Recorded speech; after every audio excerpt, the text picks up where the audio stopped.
The gunshot echoed through the dusty streets of Deadwood, South Dakota, but Olivia Daugherty didn't flinch. She'd grown accustomed to the sound since arriving in the mining town 3 months ago, much like she'd grown accustomed to the whispers that followed her everywhere. Liar, they called her, though never to her face, at least not until today. It was 1876, the summer air thick with heat and tension as gold fever continued to grip the Black Hills. Olivia stood on the wooden boardwalk outside the assayer's office, clutching the leather pouch that contained her late father's final gift to her, a map she believed led to a claim worth more than just gold. It represented her future, her freedom, and the vindication of her father's name. "Miss Daugherty," Marshall Thorpe's voice cut through her thoughts as he approached, his badge catching the harsh midday sun. "I believe we need to have another conversation about your situation." Olivia straightened her spine, adjusting the plain blue dress that had seen better days. At 24, she had learned that showing fear only invited more trouble. "I've told you everything I know, Marshall." "What you've told me is a fairy tale, Miss Daugherty," he replied, loud enough for the gathering crowd to hear. "No one believes your father found anything in those hills that hasn't already been picked clean." "My father wasn't a liar," she said evenly, though her heart hammered in her chest. "And neither am I." "Your father was a drunk who died in a gutter," someone called from the crowd, causing a ripple of cruel laughter. Marshall Thorpe didn't silence them, which told Olivia everything she needed to know about whose side he was on. The Blackwater Mining Company had already laid claim to most of the valuable land around Deadwood, and they didn't take kindly to independent prospectors, especially not young women with nothing but a dead man's map. "You have until the end of the week to pack your things and leave town," Marshall Thorpe said, lowering his voice. "This is for your own good, Miss Daugherty. These people are losing patience with your stories." "They're not stories," she insisted, clutching the pouch tighter. "I have proof. What you have is a scrap of paper that could mean anything," he interrupted. "And you're stirring up trouble where there doesn't need to be any." "Deadwood has enough problems without a commotion," at the end of the street interrupted him. A group of riders was approaching, dust billowing behind them. The crowd parted as 5 men on horseback made their way toward the main street. Olivia recognized the lead rider immediately. Everyone in the territory would. Keegan Morley, known throughout the Dakota territory as much for his skill with a gun as for his uncanny ability to track down anything or anyone. Some called him a bounty hunter, others a hired gun. Few knew the full extent of his dealings, but all knew to step aside when he rode through. Marshall Thorpe's demeanor changed instantly, his hand moving to rest on his holstered pistol.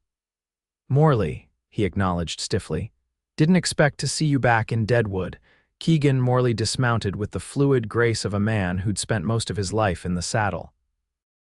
He was tall, broad-shouldered, his face partially obscured by the brim of his dark hat. When he pushed it back, Olivia caught sight of eyes the color of a winter sky, piercing blue and just as cold. "Wasn't planning on it," Morley replied, his voice deep and even. "But business has a way of changing a man's plans." His gaze shifted, landing on Olivia with such intensity that she fought the urge to step back. There was something in that look, something beyond the usual dismissal she received from the men in town. It was assessment, calculation, and something else she couldn't name. "Miss Daugherty was just leaving," Marshall Thorpe said pointedly. "She's been causing a bit of trouble with her wild claims." Morley's expression didn't change, but his eyes narrowed slightly. "Is that so?" One of the men behind him spat on the ground. "That's the one who's been going on about some secret gold claim her daddy found. Heard about that in Cheyenne. They're calling her the biggest liar this side of the Mississippi," another added with a chuckle. Olivia felt her cheeks burn with humiliation and anger. "My father, Miss Daugherty believes her father discovered something valuable before his unfortunate passing," Marshall Thorpe interrupted, speaking as if she weren't standing right there. "She's been trying to gather support for an expedition, despite having no experience, no resources, and frankly, no credibility." The crowd murmured in agreement, and Olivia felt the familiar weight of despair settling over her. 3 months of trying to convince anyone to help her. 3 months of savings dwindling in a town where a woman alone was viewed as either a curiosity or an opportunity. Perhaps the marshal was right, perhaps it was time to admit defeat and return east. They called her a liar. Morley's voice cut through the murmurs, silencing the crowd. He stepped forward, the spurs on his boots jangling with each deliberate movement. His eyes never left Olivia's face. Then I'll be her truth. The words hung in the air, unexpected and inexplicable. Olivia stared at him, trying to understand what game he was playing. Men like Keegan Morley didn't help women like her, not without expecting something in return. You don't even know what she's claiming, Marshal Thorpe protested, clearly thrown by this turn of events. Morley shrugged. Doesn't matter, I'm between jobs at the moment. He turned to Olivia, his expression unreadable. What exactly are you looking for, Miss Daugherty? Olivia hesitated, too accustomed to rejection to trust this sudden offer. I need someone who knows the Black Hills. Someone who can help me find my father's claim and who isn't afraid of the Blackwater Mining Company. A flicker of interest crossed Morley's face at the mention of Blackwater. Horace Blackwater's outfit, now that does make things more interesting. This is absurd, Marshal Thorpe cut in. Morley, you can't possibly. I don't recall asking for your opinion, Marshal. Morley's tone remained conversational, but there was steel beneath the words. Miss Daugherty and I have business to discuss, privately. The crowd began to disperse, sensing that the entertainment was over. Marshal Thorpe lingered, clearly unhappy with the situation but unwilling to challenge Morley directly.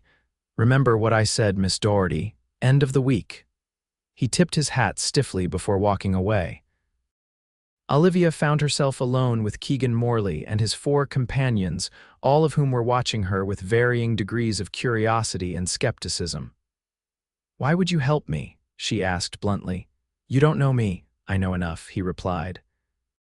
I know that Horace Blackwater doesn't waste time intimidating people unless they're a threat to him. And I know that a woman traveling alone to a place like Deadwood isn't doing it on a whim. She studied him, trying to discern his true motives. And what do you want in return? A ghost of a smile touched his lips. Smart question. Let's just say I have my own reasons for being interested in Blackwater's affairs.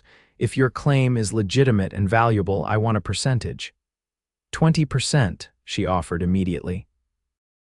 This time he did smile, a brief, unexpected expression that transformed his weathered face. 30, and my men get 5% each. His companions stirred at this, exchanging glances. That's 50% total, Olivia calculated quickly. That's the price of truth, Miss Daugherty. Morley extended his hand. Do we have an agreement? Olivia looked at his outstretched hand, calloused and strong. This man was dangerous, she could see it in every line of his body, in the way others deferred to him, but he was offering her the first real chance she'd had since arriving in Deadwood. She took his hand. We have an agreement, Mr. Morley. His grip was firm, his skin warm against hers. Keegan, he corrected. If we're going to be partners, you might as well use my name. Olivia, she replied, trying to ignore the strange flutter in her stomach as their hands remained connected a moment longer than necessary.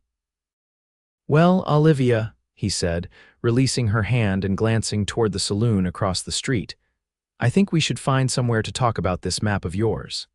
And then you can tell me exactly why half of Deadwood thinks you're a liar. Olivia nodded, feeling for the first time in months that perhaps her father's final words hadn't been in vain after all. It's a long story. Good thing I'm not in a hurry, Keegan replied, gesturing for her to lead the way. Truth usually takes time to uncover. As they crossed the dusty street toward the Grand Central Hotel, Olivia was acutely aware of the whispers following them, of the stares from townsfolk who had dismissed her for months. Whatever Keegan Morley's true intentions were, one thing was certain: everything had just changed. The Grand Central Hotel was the finest establishment in Deadwood, though that wasn't saying much in a town built on gold dust and gunpowder. The lobby's worn carpet and faded wallpaper had once been elegant, now serving as a reminder that even luxury was temporary in the frontier. Keegan spoke briefly to his men, who nodded and dispersed, 2 remaining in the lobby, two heading out to see to the horses. Their silent efficiency spoke of long association and implicit trust. "Mr. Jensen," Keegan called to the hotel proprietor, who straightened immediately at the sight of him. "We'll need your private dining room and some coffee." Jensen nodded quickly. "Of course, Mr. Morley, right this way." Olivia followed them down a narrow hallway, noting how differently Jensen treated Keegan compared to how he'd treated her when she first arrived in town with suspicion and barely concealed disdain. The private dining room was small but clean, with a sturdy oak table and several chairs. A window overlooked the main street, letting in the afternoon light. "Will there be anything else, sir?" Jensen asked, hovering in the doorway. "Privacy," Keegan replied pointedly. Once they were alone, Olivia sat stiffly in one of the chairs, her hands folded in her lap. Keegan removed his hat and coat, hanging them on a rack by the door before taking a seat across from her. Without the shadow of his hat brim, she could see his face more clearly, the lines at the corners of his eyes, suggesting he smiled more than she'd witnessed so far. The small scar that cut through his left eyebrow, the several days' worth of stubble darkening his jaw. "Let's see this map of yours," he said without preamble. Olivia hesitated, her hand going to the leather pouch. "How do I know I can trust you?" "You don't," he replied candidly. "But I'm your only option at the moment unless you plan to leave town as the marshal suggested." She couldn't argue with that logic. Slowly, she withdrew the folded parchment from the pouch and spread it on the table between them. The map was clearly drawn by someone with knowledge of the Black Hills, showing landmarks and trails that weren't on any official survey. In the northwest corner, a location was marked with a careful X and the initials JD. James Daugherty, her father. Keegan studied it in silence, his fingertips tracing the routes. "Your father drew this." "Yes," she confirmed. "He spent 2 years exploring the hills before the rush began." Before the treaty was broken, Keegan glanced up at her, his expression unreadable. Not many white folks acknowledged that the hills were stolen. "My father did," she said quietly. "He respected the Dakota, said they understood the true value of the land better than any prospector." A knock at the door announced the arrival of their coffee. A serving girl entered, set down a tray, and quickly departed without meeting either of their eyes. Keegan poured for both of them, then returned his attention to the map. "What exactly did your father find?" "Gold." Olivia took a sip of the strong, bitter coffee before answering. "Not just gold. He found a vein of quartz with gold threaded through it like veins in a leaf. He brought back samples enough to prove it was valuable, but not enough to attract attention. He was planning to file a proper claim, but what happened?" Keegan prompted when she fell silent. Olivia set down her cup, the familiar pain washing over her. "He went to meet with a banker in Cheyenne to secure funding for proper mining equipment. The next day, he was found dead in an alley. They said he drank himself into a stupor and choked to death. But you don't believe that." "My father hadn't touched a drop of liquor in 5 years," she said firmly. "Not since my mother died. He wouldn't have broken that promise." Keegan nodded slowly. "And the samples, the proof he had?" "Gone, along with most of his money and his journal. All I had left was this map, which he'd left in our hotel room safe." "And you think Blackwater was responsible?" It wasn't a question, but Olivia answered anyway. "I know they were." 2 days after my father's death, a man from Blackwater Mining approached me. Offered to buy the map, said it would be safer for me to return east with some money than to chase wild dreams in dangerous territory. Keegan's eyes narrowed slightly. "How did they know about the map?" "Exactly," Olivia said, leaning forward.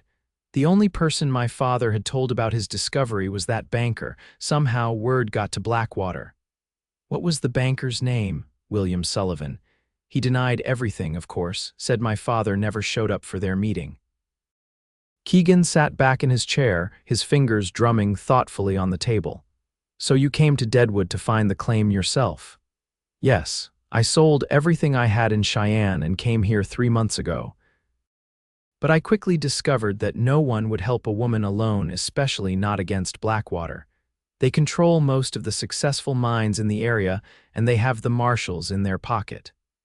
And when you tried to explain your situation, they called me a liar," she finished, unable to keep the bitterness from her voice.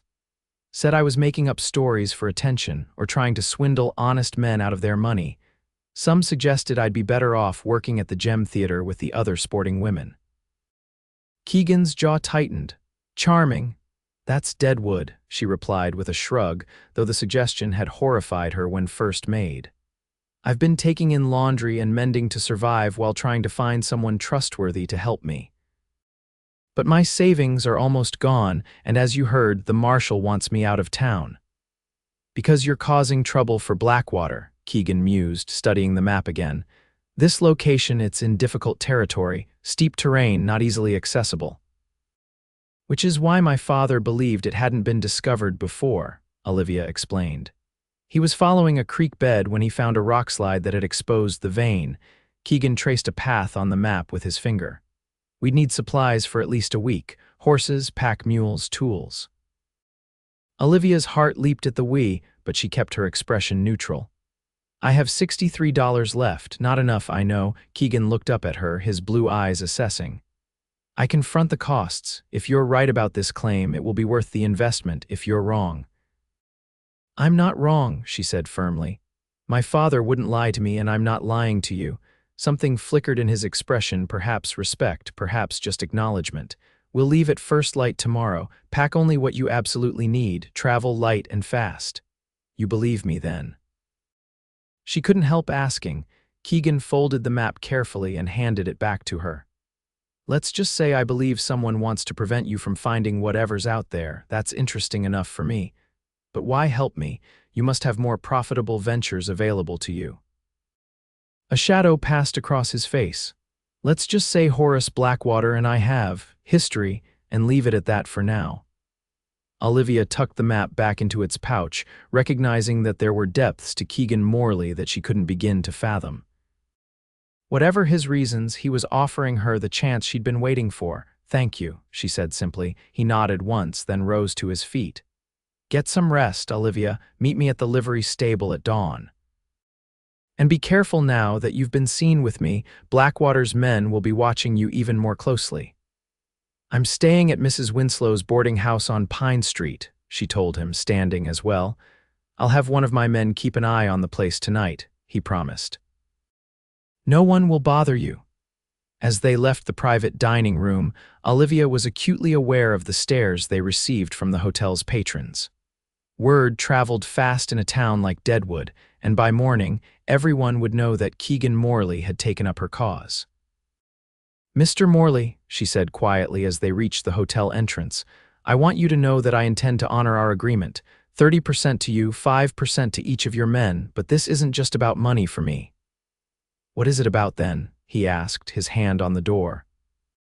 Justice, she replied simply, for my father and for myself. Keegan studied her face for a long moment, then nodded. Dawn, Miss Daugherty, don't be late. As he strode away toward the saloon where his men waited, Olivia couldn't help but wonder if she'd made a deal with a saint or a devil. Either way, she knew that, come morning, she would be one step closer to the truth, whatever that might be. The night passed slowly for Olivia.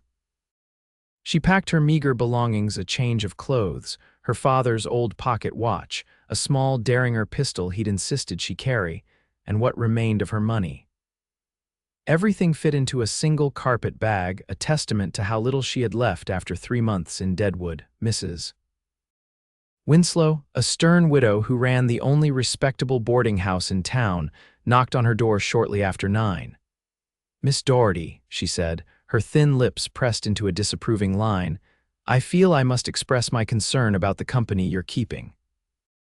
Mr. Morley is not a gentleman one associates with if one values one's reputation. Olivia continued folding her shawl. I appreciate your concern, Mrs. Winslow, but Mr. Morley is helping me with a business matter. Business indeed, the older woman sniffed.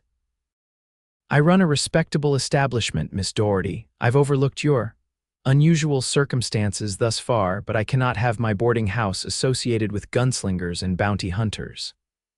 I'll be leaving tomorrow morning, Olivia replied calmly, though her heart raced at the implication. You needn't worry about your reputation. Mrs. Winslow seemed mollified by this. Very well, Though I must say, a young woman traveling alone with such men, your poor father would be turning in his grave." It took every ounce of Olivia's self-control not to respond sharply. Instead, she merely said, "My father would want me to seek justice, Mrs. Winslow. Good night." After the landlady left, Olivia moved to the window and peered through the thin curtains. Across the street, partially hidden in the shadows between buildings, stood one of Keegan's men, the youngest of the group, whose name she hadn't caught. His presence was both reassuring and unsettling. She was placing her trust in men she didn't know, led by a man whose reputation preceded him like a storm cloud. And yet, for the first time since her father's death, someone had stood up for her. Someone had looked at her and seen more than just a woman alone, more than just a convenient target for ridicule or worse. "Then I'll be her truth," he'd said. Such simple words, yet they had changed everything. Olivia slept fitfully, waking before dawn. She dressed carefully in her most practical outfit, a dark blue riding skirt and white blouse, with sturdy boots and a wide-brimmed hat to protect against the sun. Her hair, the color of burnished copper, she braided tightly and pinned up beneath the hat. The streets of Deadwood were quiet as she made her way to the livery stable, though a few miners were already heading toward the claims outside town, and lights burned in the windows of the bakery. The young man who had watched her boarding house fell into step behind her, keeping a respectful distance. Keegan was already at the stable when she arrived, conferring with a stable hand while his men prepared the horses. He looked as though he hadn't slept, but his movements were precise and deliberate as he checked the saddle on a sturdy chestnut mare. "Miss Daugherty," he acknowledged with a nod. "Right on time." "I said I would be," she replied, setting down her carpet bag. A ghost of a smile touched his lips. "So you did," he gestured to the mare. "This is Penny. She's even tempered and sure-footed, good for the terrain we'll be covering." Olivia approached the horse, allowing it to sniff her hand before gently stroking its neck. "She's beautiful. Can you ride?" Keegan asked, watching her interaction with the animal. "My father made sure of it," she confirmed. "Though it's been some time, it'll come back to you," he assured her. "Ryan, help Miss Daugherty secure her belongings." The young man who had watched her boarding house stepped forward with a smile. He couldn't have been more than 20, with sandy hair and an open face that seemed at odds with his choice of companions. "Madam," he said politely, taking her carpet bag, "I'll just tie this to your saddle." "Thank you, Mr. Ryan." "Just Ryan, madam, Ryan O'Connell." As Ryan secured her bag, Keegan introduced the rest of his men. Patrick Donovan, a broad-shouldered Irishman with a bushy beard; Marcus Reed, a quiet, dark-skinned man who had been scanning the street with watchful eyes; and Samuel Fisher, older than the others with graying temples and a network of scars on his hands that spoke of a lifetime of hard work. "They're all good men," Keegan assured her, though she hadn't asked, "and they know how to keep their mouths shut." "That's a rare quality in these parts," Olivia observed, "which is why I keep them around," he replied. "We've gathered supplies for a week: food, water, tools. The terrain will be rough, and we need to be prepared for whatever we might find." "Including Blackwater's men," Keegan's expression hardened. "Especially them." Before he could elaborate, the sound of heavy footsteps announced an unwelcome arrival. Marshal Thorpe approached, flanked by 2 deputies. His gaze swept over the prepared horses and supplies, then settled on Olivia with undisguised contempt. "So the rumors are true," he said. "You're actually going through with this foolishness, Morley." "Good morning to you too, Marshal," Keegan replied easily, though Olivia noticed how his right hand drifted closer to his holstered pistol. "Beautiful day for a ride, wouldn't you say?" "Cut the horseshit," Thorpe snapped. "You know as well as I do that this woman's story is nothing but fantasy." "Whatever game you're playing, no game," Keegan interrupted, his tone still light but with an edge beneath it. "Just business. Mr. Blackwater won't take kindly to you interfering in his affairs." Keegan's smile was cold. "Mr. Blackwater is welcome to express his displeasure to me personally, anytime, anywhere." The tension between the 2 men was palpable, crackling like lightning before a storm. Olivia glanced at Keegan's men, noting how they had positioned themselves strategically around the group, hands near their weapons. "You're making a mistake," Thorpe warned. "Both of you." "The only mistake," Olivia said, unable to remain silent any longer, "was assuming I would give up because a few powerful men told me to." Thorpe turned his glare on her. "You've got a smart mouth for someone in your position, Miss Daugherty. It'll get you into trouble someday." "She's already found trouble," Keegan interjected smoothly, stepping between them. "She's found me, and now, if you'll excuse us, Marshal, we have a long day ahead." For a moment, Thorpe seemed on the verge of doing something rash. His hand hovered near his gun, his face flushed with anger. But a look from Keegan, a look that contained no threat, just absolute certainty, made him reconsider. "This isn't over," Thorpe muttered, backing away. "Not by a long shot." "It never is with your type," Keegan replied, his voice carrying across the now silent street. As the marshal and his deputies retreated, the tension slowly dissipated. Olivia released a breath she hadn't realized she was holding. "He'll report to Blackwater immediately," she said quietly. Keegan nodded, helping her mount Penny. "I'm counting on it. You want them to know we're coming?" she asked, adjusting herself in the saddle. "I want them to waste time and men trying to figure out where we're going," he corrected, checking the stirrups for her. "Which is why we're not going to take the most direct route to your father's claim."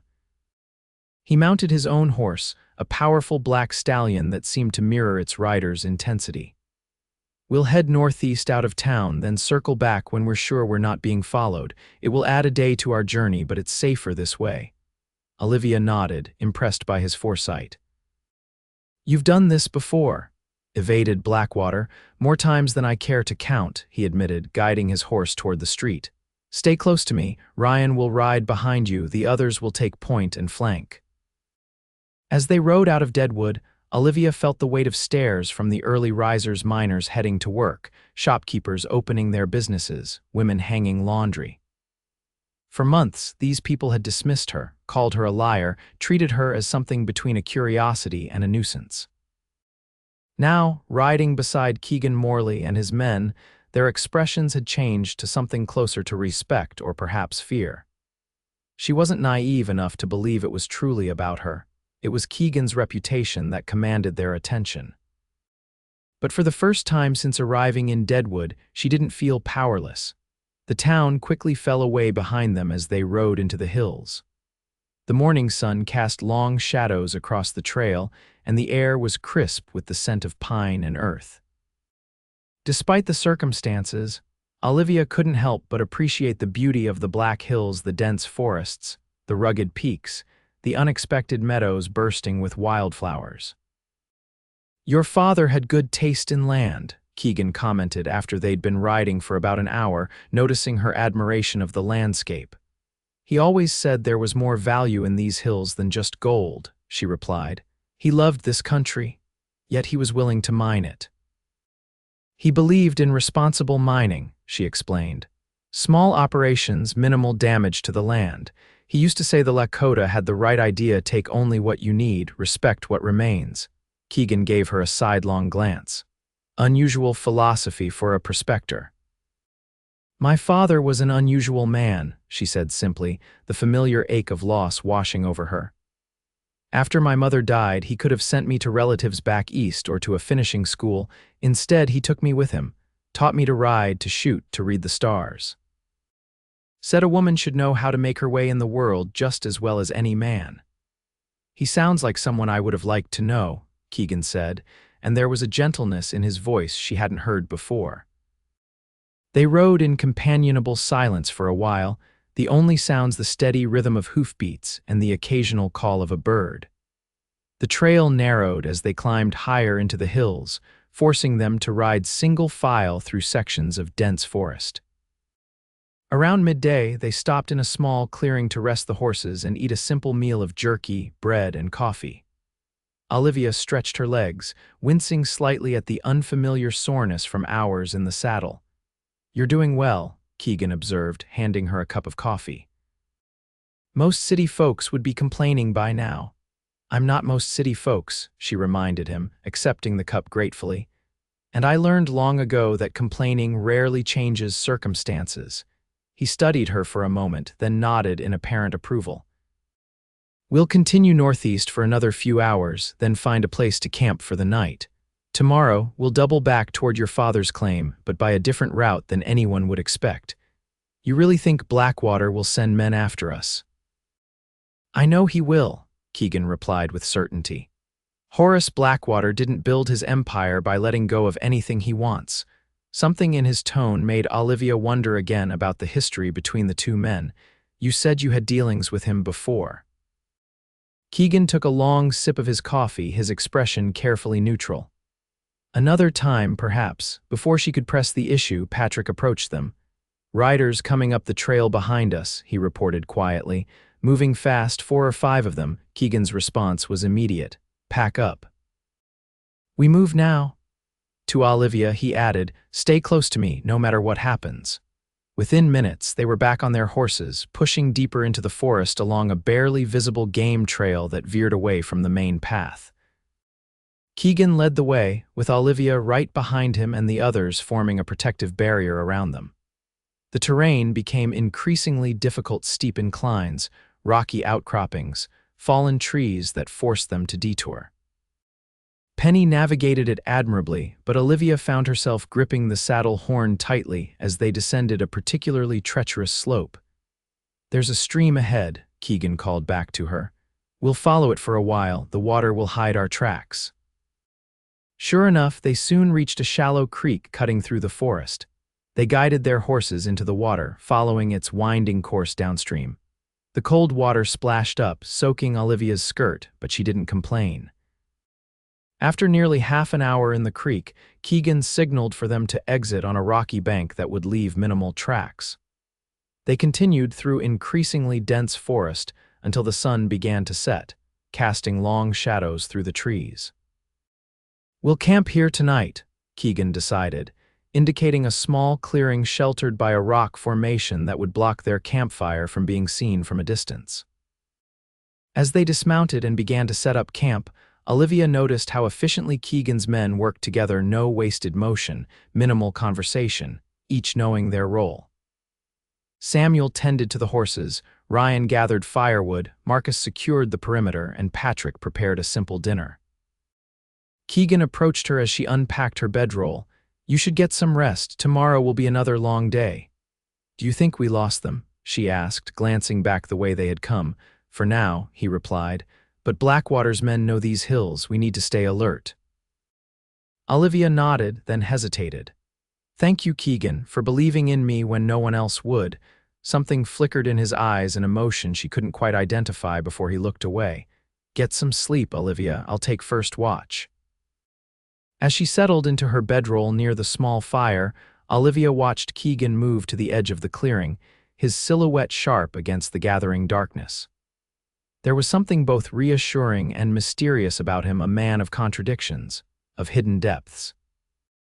The day's exertions soon caught up with her, and despite the hard ground beneath her and the unfamiliar sounds of the forest at night, Olivia drifted into sleep with the strange feeling that, for the first time since her father's death, she wasn't alone in her fight.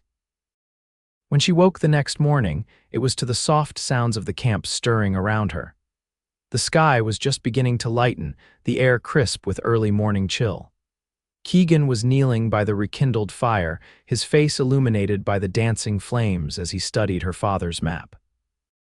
For a moment, she simply watched him, the intensity of his focus, the way his brow furrowed slightly as he traced routes with his finger. There was something compelling about his concentration, about the careful way he handled the weathered parchment that meant so much to her. When he looked up and caught her watching, Olivia expected him to look away or make some gruff comment. Instead, he held her gaze for a long moment, then offered her the ghost of a smile. "Good morning," he said quietly. "Hope you slept well." "Better than I expected," she admitted, sitting up and combing her fingers through her hair, which had partially escaped its braid during the night. "Did you sleep at all?" "Enough," he replied, which she suspected meant very little. "I've been studying our route. If we push hard, we could reach your father's claim by tomorrow afternoon." Olivia's heart leaped at the thought. After months of searching, of being dismissed and ridiculed, she was finally closing in on her goal. Then what are we waiting for? Keegan's smile widened slightly at her enthusiasm. Breakfast, for one thing, and we need to be certain we're not being tracked. As if on cue, Marcus emerged from the trees, moving silently despite his size. All clear, he reported. No sign of pursuit, but there's a storm brewing to the west. Keegan nodded, folding the map carefully and returning it to Olivia. We'll need to move faster than planned. A storm will make the terrain even more treacherous. They ate quickly coffee, jerky, and hardtack before breaking camp with the same efficiency Olivia had observed the previous evening. Within an hour of waking, they were back on the trail, this time heading west into increasingly rugged country. The forest gradually gave way to rocky terrain with steep inclines and narrow passes. Their pace slowed as the horses picked their way carefully through the difficult landscape. Dark clouds gathered on the horizon, and the air grew heavy with impending rain. "Your father really did choose a remote location," Keegan commented as they navigated a particularly narrow path along a ridge. "Most prospectors stay closer to the established claims." "That was deliberate," Olivia explained. "He believed the best opportunities were where others hadn't looked or were unwilling to venture." "Smart man," Keegan acknowledged, "though it makes our job more challenging." By midday, the storm clouds had overtaken them, and the first heavy drops of rain began to fall. Keegan led them to a shallow cave formed by an overhanging rock shelf, providing temporary shelter. "We'll wait it out," he decided, helping Olivia dismount. Trying to navigate these ridges in a downpour is asking for trouble. The rain soon became a deluge, sheets of water cascading down the rock face in front of their shelter. Thunder rolled through the hills, and lightning illuminated the darkened sky in brilliant flashes. Huddled in the cave, Olivia found herself sitting closer to Keegan than she had intended, their shoulders nearly touching as they watched the storm rage. His men spread out through the small space, Patrick and Ryan playing a quiet game of cards, Samuel dozing, and Marcus keeping watch at the entrance. "My father loved storms," Olivia said softly, breaking the comfortable silence between them. Said they reminded him that nature was still in charge, no matter how much mankind thought they'd tamed the wilderness. Keegan nodded, his profile sharp against the gray light. Wise perspective. "May I ask you something?" she ventured after another moment of silence. He glanced at her, one eyebrow raised slightly. "You can ask. Why did you really decide to help me? And don't say it was just to spite Blackwater." Keegan was quiet for so long that Olivia thought he might not answer. When he finally spoke, his voice was low, meant only for her ears. "I recognized something in you standing there on that boardwalk, something I've seen before."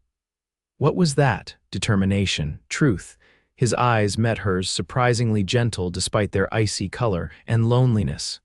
The simple honesty of his answer caught her off guard. "I." "Thank you for seeing that." He looked away, back toward the falling rain. "I know what it's like to be called a liar when you're telling the truth, to have your word questioned because of who you are, not what you're saying." There was pain beneath his words, old wounds that hadn't fully healed. Olivia resisted the urge to press further, sensing that whatever trust was building between them was as fragile as it was unexpected. Instead, she reached into her pocket and withdrew her father's pocket watch, a simple silver timepiece with his initials engraved on the back. This was the only thing of value he had with him that wasn't stolen after his death. I think the only reason it wasn't taken was because it was hidden in a secret pocket he'd sewn into his coat. Keegan looked at the watch as she held it out to him, but didn't take it. "It's important to you." "It's all I have left of him," she admitted. "That and his map and his truth." "We'll find that truth," Keegan promised, his voice low and certain, "whatever it is." The intensity in his eyes made Olivia's breath catch. For a brief moment, it felt as though there was no one else in the cave, no storm outside, nothing but this connection forming between them, unexpected and undeniable. The spell was broken by Ryan's voice. "Storm's letting up, boss." Keegan cleared his throat, creating distance between them as he stood. "Good, we should move while we can." They returned to their horses, continuing their journey through the wet, slippery terrain. The rain had reduced to a gentle drizzle, but the ground was treacherous, forcing them to proceed with caution. As they rode, Olivia found herself watching Keegan more often than was strictly necessary, the confident set of his shoulders, the way he communicated with his horse through subtle shifts of weight, the occasional glance back to ensure she was managing the difficult trail. She told herself it was merely appreciation for his skills, for the help he was providing. But in the quiet corners of her mind, Olivia acknowledged a truth she wasn't yet ready to speak aloud. She was beginning to care for this mysterious man who had stepped forward when she needed him most. The thought was both exhilarating and terrifying. Keegan Morley was not a man who stayed in one place for long. When this journey was over, when they found her father's claim, he would collect his percentage and move on. That was the agreement. Yet as they made camp that night, huddled around a small fire as the dampness of the day slowly receded, Olivia couldn't help but wonder if perhaps he felt it too, this unexpected connection, this growing trust that seemed to transcend their business arrangement. If he did, Keegan gave no sign of it, maintaining a respectful distance as they ate their simple dinner and prepared for another night under the stars. But once, when he thought she wasn't looking, she caught him watching her with an expression that made her heart beat faster, a mixture of curiosity, admiration, and something deeper that she dared not name. That night, as she drifted towards sleep with the soft sounds of the forest around her, Olivia realized that finding her father's claim was no longer the only truth she was seeking. The next morning dawned clear and bright, as if the previous day's storm had washed the world clean. They broke camp early, eager to make up for time lost to the weather. "According to the map, we should reach the creek bed your father followed by midday," Keegan told her as they rode side by side along a wider stretch of trail. "From there, it's just a matter of finding the rockslide he mentioned." Olivia nodded, excitement and apprehension mingling in her chest. What if it's not there? What if the storm washed away any evidence of the claim? "Your father found it once," Keegan reminded her. "We'll find it again." His confidence bolstered her spirits, as did the knowledge that they had successfully evaded Blackwater's men thus far. Perhaps luck was finally on her side. Around mid-morning, Patrick, who had been scouting ahead, rode back to meet them, his expression grim. "Riders up ahead, coming from the west." 6, maybe 7 of them. Keegan's reaction was immediate. "Blackwater's men, looks that way," Patrick confirmed. "They're on the main trail, moving slow like they're searching." "How far to the creek bed?" Keegan asked Olivia. She consulted the map quickly. 3, maybe 4 miles due west. "But that would take us right into their path." Keegan considered for a moment, then pointed to a steep ridge to their north. "We'll go over that ridge instead of around it. It's rougher terrain, but it should bring us to the creek farther upstream. We'll have to leave the horses at the base of the ridge. It's too steep for them to manage safely." It was a risky plan, but they had little choice.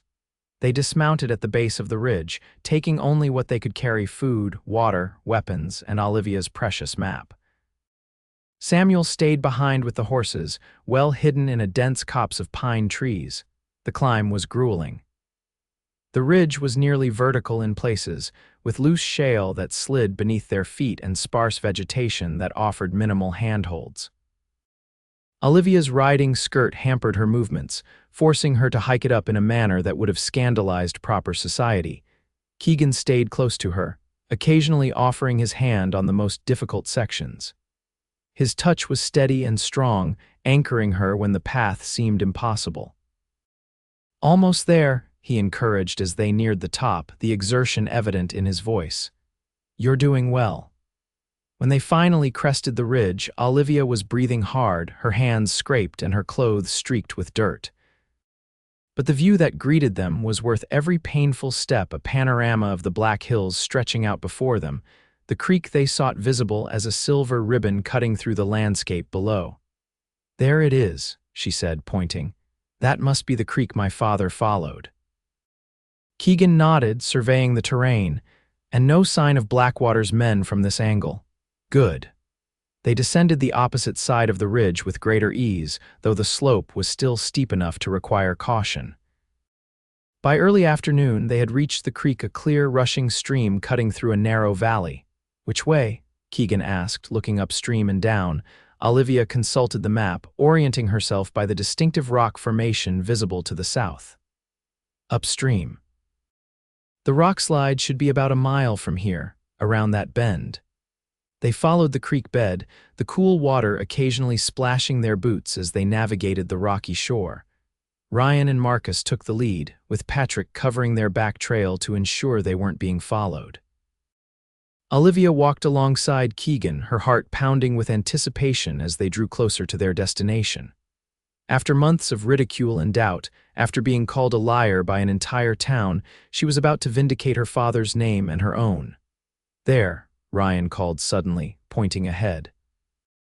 "That looks like a rock slide." They hurried forward, and Olivia's breath caught in her throat. Before them, a section of the hillside had collapsed, revealing a jagged cut in the earth. The exposed rock face glinted in the afternoon sun, streaks of white quartz clearly visible against the darker stone.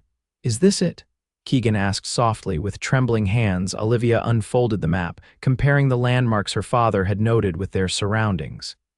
"Yes," she whispered. "This is it."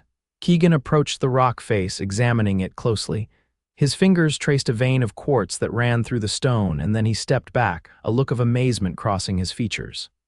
"Your father wasn't exaggerating," he said, his voice hushed with respect.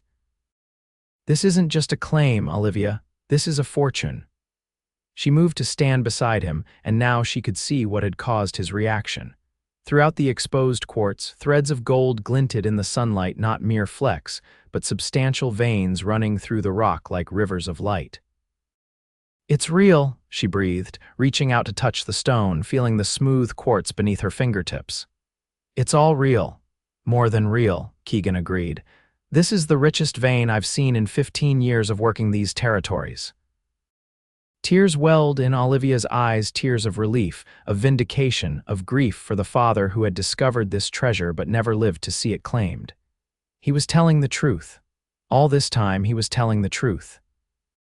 "And now everyone will know it," Keegan said softly, his hand coming to rest gently on her shoulder.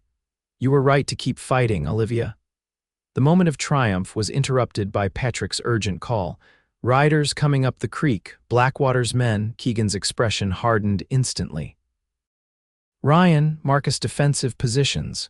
Olivia, stay behind me." They barely had time to take cover behind the larger boulders near the creek before 6 riders appeared around the bend. At their head was a man Olivia recognized immediately: Horace Blackwater himself, unmistakable with his expensive suit and silver-tipped cane, looking oddly formal and out of place in the wilderness. "Morley," Blackwater called, reining in his horse. "I thought I might find you here."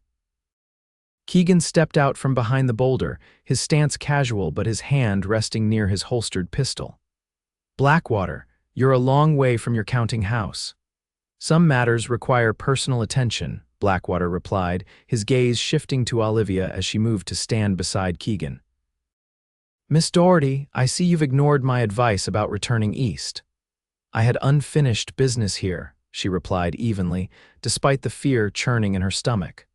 Blackwater's men were spread out around him, each armed and watching Keegan's group with predatory attention. "Yes, your father's wild tale," Blackwater said dismissively. "I had hoped you would be more reasonable." "It wasn't a tale," Keegan interjected. "The claim is real and it's magnificent. Surely you've figured that out by now, or you wouldn't have gone to such lengths to keep it hidden." A flicker of annoyance crossed Blackwater's face. "Always so perceptive, Morley. Yes, I knew about James Daugherty's discovery.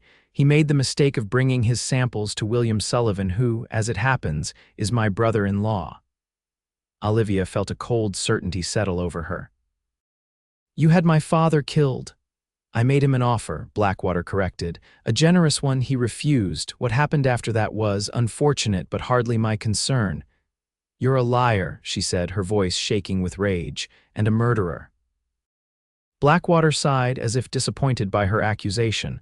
"Such dramatic language, Miss Daugherty. Business is business. Your father didn't understand that, and neither, it seems, do you." "What do you want, Blackwater?" Keegan demanded, his voice hard. "You didn't ride all this way just to exchange pleasantries." "What I want is simple," Blackwater replied. This claim, name your price, Morley. You've always been a practical man. Keegan's laugh was short and without humor. Practical, perhaps. Foolish. No, this claim isn't for sale. Everything has a price, Blackwater insisted. Even your loyalty to this woman. Something dangerous flashed in Keegan's eyes. Not everything, not everyone. The standoff hung in the air, tension crackling between the two groups. Olivia was acutely aware of how outnumbered they were, even with Samuel still hidden with the horses. 4 against 7, not good odds, especially with Blackwater's men positioned for maximum advantage. Let me make this simpler for you to understand, Blackwater said finally, his pleasant facade slipping to reveal the ruthlessness beneath. You will sign over this claim, or none of you will leave these hills alive. I've already arranged for the necessary documents with Marshal Thorpe. All we need is your signature, Miss Daugherty. And if I refuse, she challenged, drawing strength from Keegan's unwavering presence beside her, then I'm afraid history will repeat itself, Blackwater said coldly. Another tragic accident in the dangerous Black Hills. Such a pity. Before Keegan could respond, a shot rang out from the ridge above them. One of Blackwater's men cried out, clutching his shoulder as he tumbled from his horse. Get down, Keegan shouted, pulling Olivia behind the shelter of a large boulder as more shots followed in quick succession. Chaos erupted as Blackwater's men scrambled for cover, returning fire toward the unseen shooter on the ridge. Keegan's men used the distraction to take defensive positions, their own weapons drawn. Who's shooting? Olivia asked, her heart hammering in her chest. Not one of mine, Keegan replied, peering cautiously around the edge of the boulder. But I'm not complaining about the help. Another volley of shots came from a different position, suggesting multiple shooters. Blackwater shouted orders to his men, his earlier composure replaced by furious panic. We need to move, Keegan told her urgently. This is our chance to get back to the horses. They began to edge away from the firefight, staying low and using the creek bank for cover. Ryan and Marcus provided covering fire while Patrick moved ahead to secure their escape route. They had nearly reached the bend in the creek when Olivia heard a shout behind her. She turned to see Blackwater himself following them, his expensive suit disheveled, a revolver in his hand. Daugherty. He called, his face contorted with rage. You'll pay for this, he raised his gun, aiming directly at her. Olivia froze, knowing she couldn't reach cover in time. The gunshot that followed seemed to echo through the hills. Blackwater staggered, a look of surprise crossing his face as he dropped to his knees, then collapsed face first into the creek. Olivia stared in shock, unable to process what had just happened. Then Keegan was beside her, pulling her away. We need to go, he said firmly. Now. They ran, following the creek bed until they reached the spot where they had begun their climb over the ridge. To Olivia's surprise, Samuel wasn't alone. A group of riders had joined him, their horses mingling with their own. As they drew closer, Olivia recognized one of the men, a Lakota warrior she had seen occasionally in Deadwood, trading but never speaking to the white townsfolk. Swift Hawk, Keegan greeted him, his tone respectful. Your timing is impeccable.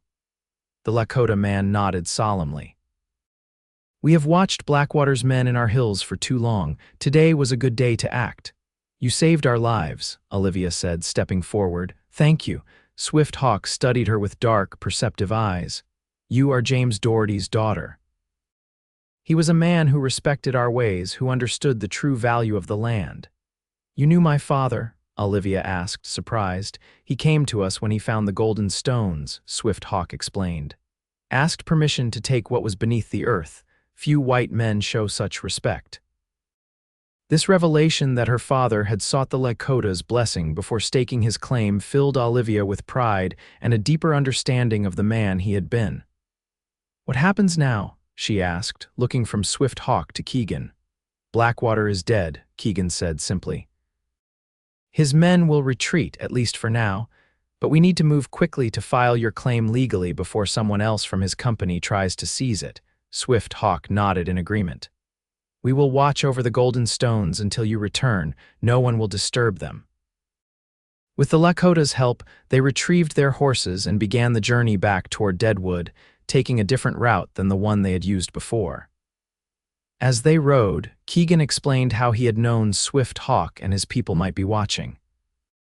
The Lakota still consider much of this land theirs, treaty or no treaty, he told her. They patrol it, observe who comes and goes. I suspected they would have noticed Blackwater's increased activity in the area. And you trust them? Olivia asked. More than I trust most white men, Keegan replied honestly. Swift Hawk and I have history. He saved my life once, many years ago. You have a lot of history I don't know about, she observed. Keegan's smile was enigmatic. Some of it might be worth telling, someday. They made camp that night in a sheltered valley, the mood among the group one of cautious celebration. The danger wasn't entirely past. Blackwater Mining Company would still be a threat, even with Horace Blackwater himself dead, but they had found the claim, confirmed its value, and survived the immediate confrontation. As they sat around the campfire, Olivia found herself watching Keegan as he talked quietly with Patrick, his profile outlined by the dancing flames. In just a few days, this man had transformed from a stranger to her most trusted ally. He had believed in her when no one else would, had risked his life for her cause, had become her truth when everyone else called her a liar. When he eventually came to sit beside her, offering a cup of coffee, Olivia gathered her courage. "What happens after we file the claim?" she asked. "Our agreement was 30% to you, 5% to each of your men." "That was the deal," he confirmed, sipping his coffee, "and then you'll move on to your next job." Keegan was quiet for a moment, his eyes on the fire.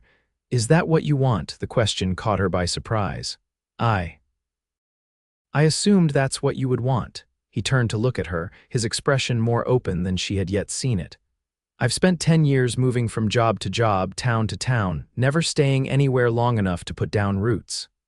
And now," she asked softly, "now I find myself wondering what it might be like to stay in one place, to build something that lasts." His eyes held hers, and in them she saw a vulnerability that belied his reputation. If there was a reason to stay, Olivia's heart beat faster. A gold mine is a good reason. "I wasn't thinking about the gold," he said quietly. The implication hung between them, delicate and profound. Olivia took a deep breath, setting aside her coffee cup. "When I first came to Deadwood, I thought all I wanted was to prove my father right, to clear his name," she said. "But now I realize there's more to truth than just facts. There's loyalty and courage and—" She hesitated, then finished, "and love." Keegan's hand found hers in the darkness, his touch gentle but sure. "They called you a liar," he said, his voice low. "I said I'd be your truth. I meant it then, and I mean it now in all the ways that matter." In that moment, surrounded by the vast wilderness of the Black Hills, with the stars spreading out above them like a blanket of light, Olivia knew that she had found something even more precious than her father's gold. She had found a man who saw her for who she truly was, who stood beside her against all odds, who believed in her when the world had turned its back. When Keegan leaned forward and kissed her, it felt like coming home after a long journey, unexpected yet somehow inevitable, the culmination of a truth they had both been seeking. The kiss was gentle at first, a question rather than a demand. Olivia answered by leaning into him, her hand finding his chest, feeling the steady beat of his heart beneath her palm. His arms encircled her, drawing her closer as the kiss deepened, becoming something more urgent, more profound. When they finally parted, both slightly breathless, Keegan rested his forehead against hers. "I didn't expect this," he admitted softly. "When I rode into Deadwood, I never imagined." "Neither did I," she whispered, "but I'm glad it happened." He smiled, a genuine smile that transformed his face, erasing the hard edges and revealing the man beneath the reputation.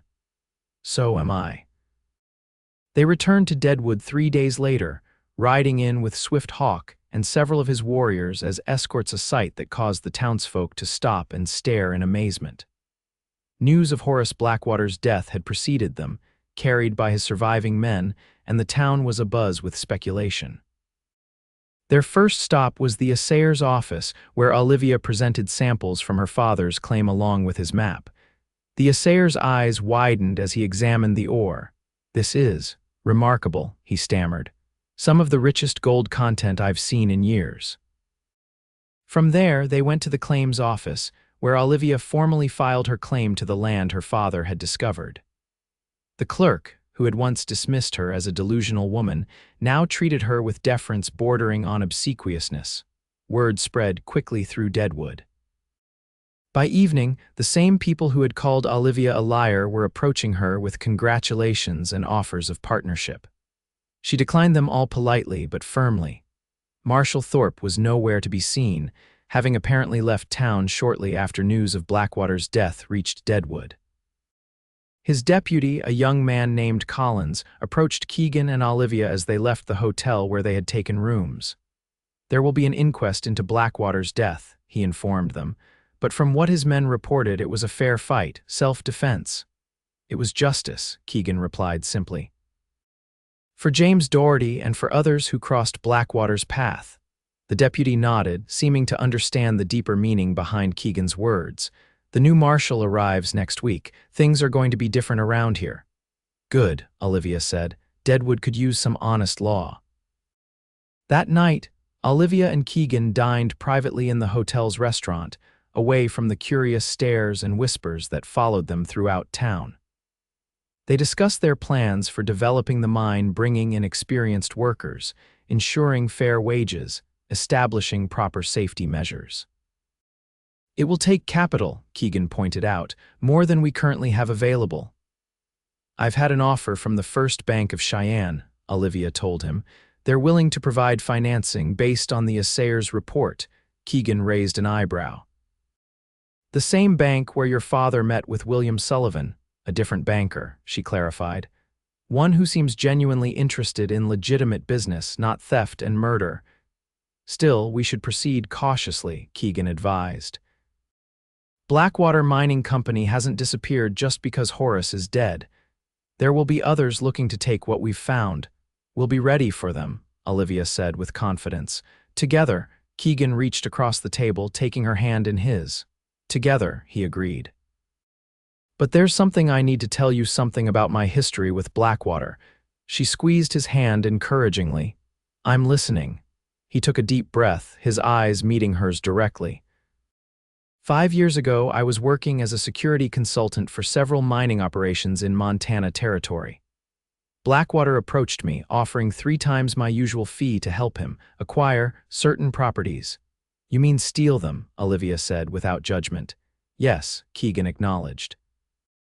I refused.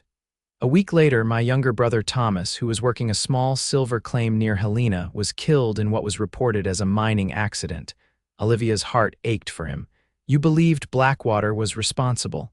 I knew he was, Keegan corrected, but I couldn't prove it. So I've spent the last 5 years watching him, tracking his operations, looking for a way to bring him down. Is that why you helped me? As part of your vendetta against Blackwater? At first, perhaps, he admitted, but that changed quickly. You changed it. She studied his face, seeing the honesty in his eyes. So what happens now? With your vendetta finished, what will you do? That depends on you, he said quietly. I meant what I said in the hills. I'm tired of moving from place to place, of living only for revenge. I want to build something lasting, with you if you'll have me. The directness of his statement took her breath away. They had known each other for barely a week, yet Olivia felt as though she had found a kindred spirit, someone who understood her determination, her need for justice, her desire to honor her father's legacy. I think, she said carefully, that developing a gold mine requires a full-time partner. Someone who knows the territory, who can handle the difficult aspects of such an enterprise. Is that a yes? He asked, a smile tugging at the corners of his mouth. It's a beginning, she replied, returning his smile. The rest we'll figure out together. 3 months later, the Daugherty Mining Company was in full operation. The claim had proven even richer than initially assessed, with the vein of gold-bearing quartz extending deep into the hillside. They had hired a crew of experienced miners, including several Dakota men recommended by Swift Hawk, who worked alongside former prospectors from Deadwood. Olivia and Keegan had built a modest house overlooking the mine, close enough to oversee operations but far enough to provide privacy. Each day brought new challenges and triumphs as they worked to create the kind of operation James Daugherty would have approved of, one that respected the land and the people who worked it. One crisp autumn evening, as they sat on the porch watching the sunset paint the black hills in shades of gold and amber, Keegan took her hand, his expression uncharacteristically nervous. "I've been thinking," he began. "A dangerous pastime," she teased gently. He smiled, but his eyes remained serious. "I've been thinking about names." "Names?" "Yes, specifically whether Daugherty Morley Mining Company might someday be simplified to just Morley Mining." It took Olivia a moment to understand what he was asking. When she did, warmth flooded through her. "Are you proposing Keegan Morley?" "Inelegantly, it seems," he admitted with a self-deprecating laugh. "I'm better with actions than words." "Then act," she encouraged, her heart racing. He reached into his pocket and withdrew a small, worn box. Opening it, he revealed a simple gold band set with a single diamond that caught the fading sunlight. "This was my mother's," he said softly. "I've carried it with me for years, never thinking I'd find someone worthy of it, until you." Olivia felt tears gathering in her eyes as he continued. "Olivia Daugherty, you are the most courageous, determined, truthful woman I've ever known. You faced down an entire town that called you a liar, you never gave up on your father's legacy, and somehow, along the way, you helped me find something I thought I'd lost forever: hope for the future." He slid from his chair to one knee before her, holding the ring up like an offering. "I love you. Will you marry me?" "Yes," she whispered, unable to keep the tears from falling now. "Yes, I will." As he slipped the ring onto her finger, then rose to take her in his arms, Olivia thought of how far they had come from that day on the boardwalk in Deadwood, from strangers to allies to partners to lovers. From lies to truth to something far more precious. The kiss they shared as the sun sank behind the hills was a promise, a beginning, a truth that needed no words to express.